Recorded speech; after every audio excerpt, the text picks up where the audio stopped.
जी बोला गया डिफ्लेक्शन हो गया। तो इन्फ्लेक्शन और डिफ्लेक्शन का मतलब है नेचर बदल जाना। डिफ्लेक्शन का मतलब नेचर बदल जाना।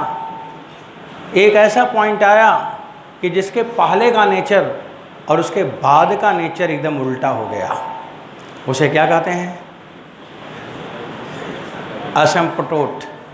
उसे क्या कहते हैं? डिफ्लेक्शन। उसे कहते हैं इन्फ्लेक्शन। जैसे अंगुलीमाल डाकू जो था, जब महात्मा बुद्ध मिले उसके बाद वो फिर बहुत बड़ा धर्मात्मा हो गया।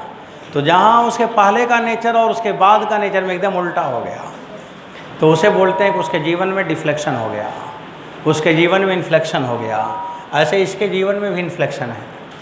कहाँ पे इन्फ्लेक्शन है वो पॉइंट चलो ढूंढा जाए।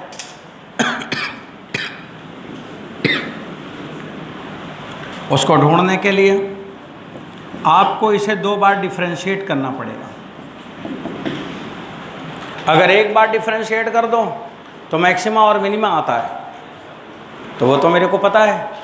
और 2 बार डिफ्रेंशिएट कर दो तो इन्फ्लेक्शन आता है।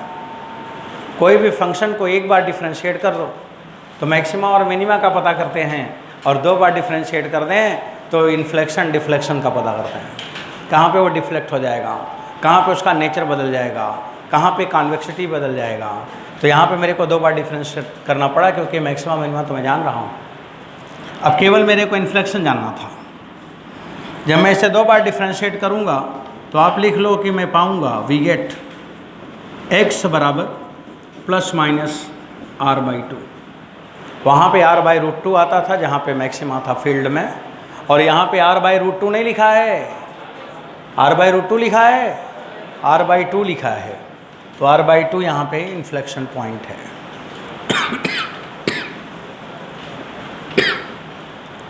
ये पूछा जाता है, ये बात जरूर पूछा जाता है, प्लस माइनस r/2।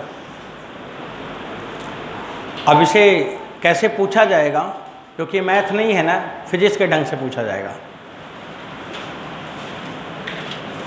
हमें इसे फिजिक्स के ढंग से बताना होगा। अब फिजिक्स के ढंग से कैसे बताएंगे उसको देखो, इधर दिखाता हूँ।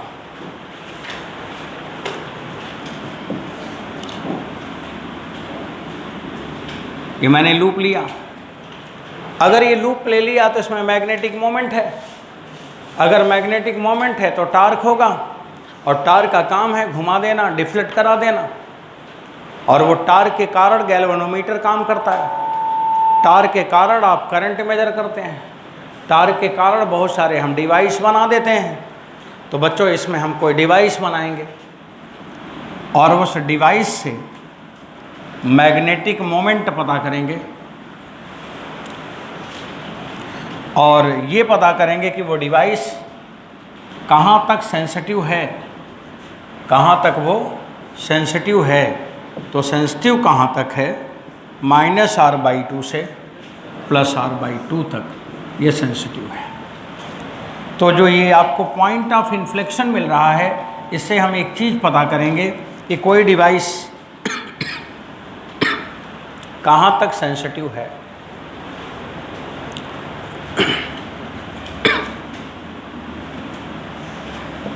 कहाँ तक वो सेंसिटिव है, वो पॉइंट हमें पता करना है। और इसके इतने से लेके यहाँ तक इसका नेचर ऐसा है।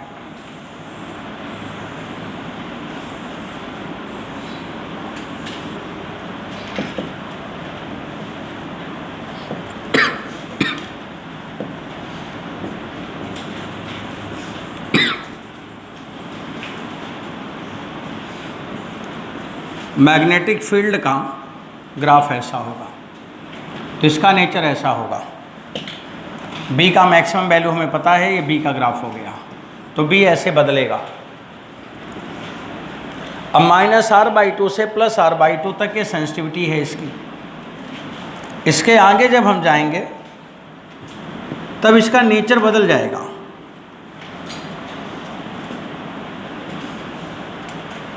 थोड़ा सा बच्चों को फिगर सही करने दो, फिगर सही नहीं है।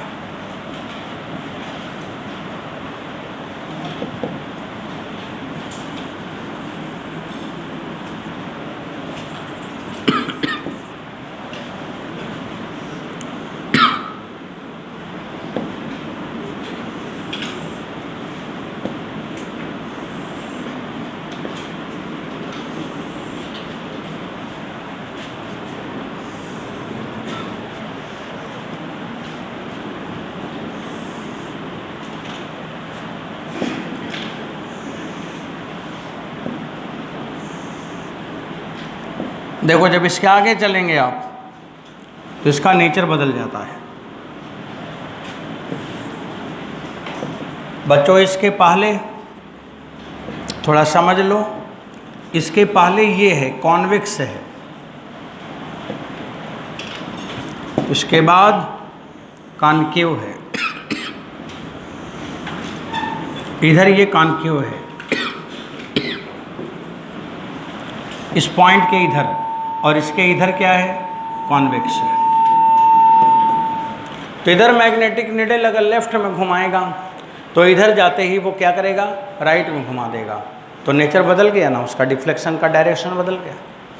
तो अगर हमें कोई डिवाइस बनाना है तो कहाँ से कहाँ तक एक जैसा फील्ड मिलेगा, -r/2 से +r/2 तक। उसके आगे वो काम तो करेगा लेकिन उसका बिहेवियर उल्टा हो जाएगा। इसी को बोलते हैं पॉइंट ऑफ इन्फ्लेक्शन। और ये चीज़ जिसने यूज़ किया था वो गैल्वेनोमीटर, जब आप पढ़ रहे थे तो उसमें 3 भाई थे, तीनों ने काम किया था। एक का नाम था बैलिस्टिक, दूसरे का नाम था हेल्महोल्ट्ज़ और तीसरे का नाम था डी अर्सानल। तो डी अर्सानल ने गैल्वेनोमीटर जो करंट वाला पढ़ाया, बैलिस्टिक ने चार्ज को मेजर करना सिखाया, और उसका दूसरा भाई बीच वाला जो था हेल्महोल्ट्ज़, उसने मैग्नेटिक मोमेंट मेजर करना सिखाया। वो करंट इलेक्ट्रिसिटी वाला जब चैप्टर पढ़ रहे थे, शाम को क्लास चल रही थी, उसी में डिस्कस किया था जब आप सो रहे थे। अब यहाँ पे ये जो गैल्वेनोमीटर है वो हेल्महोल्ट्ज़ है,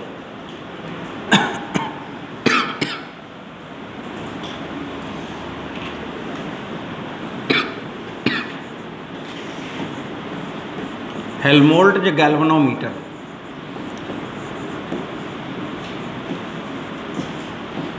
इज मोस्ट सेंसिटिव, ये सवाल आता है पेपर में, is most sensitive from -r/2 to +r/2 use to measure. इसका काम करते हैं, मेज़र करते हैं, use to measure magnetic moment.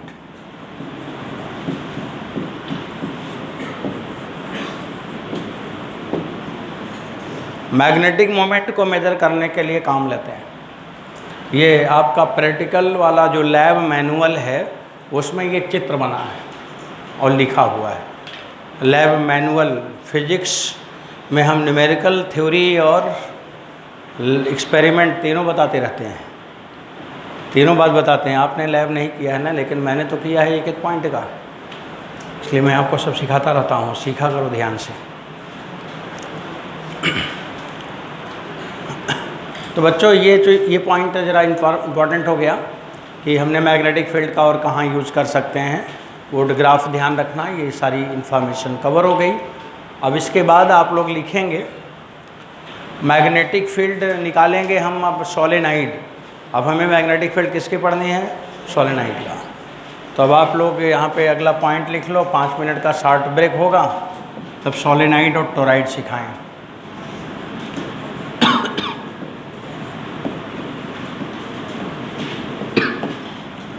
Magnetic field due to solenoid. Basic है, हम लोगों के सिलेबस में आसान है।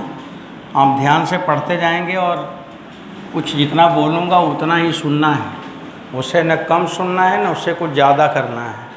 पूरे एग्ज़ाम में सारे सवाल वहीं से आएंगे जो लिखे रहेंगे, और वही ठीक से देखो। समझ गए? अब 5 मिनट आराम करो, तब सोलेनाइड पढ़ाएंगे, तब टोराइड पढ़ाएंगे, तब एम्पियर का सिस्टम डिस्कस करके तब मैग्नेटिक फोर्स न्यूमेरिकल चैप्टर शुरू करेंगे। तो अभी तो थ्योरेटिकल है, मैग्नेटिक फोर्स में कंप्लीट न्यूमेरिकल है। ठीक है बच्चों, 5 मिनट का ब्रेक।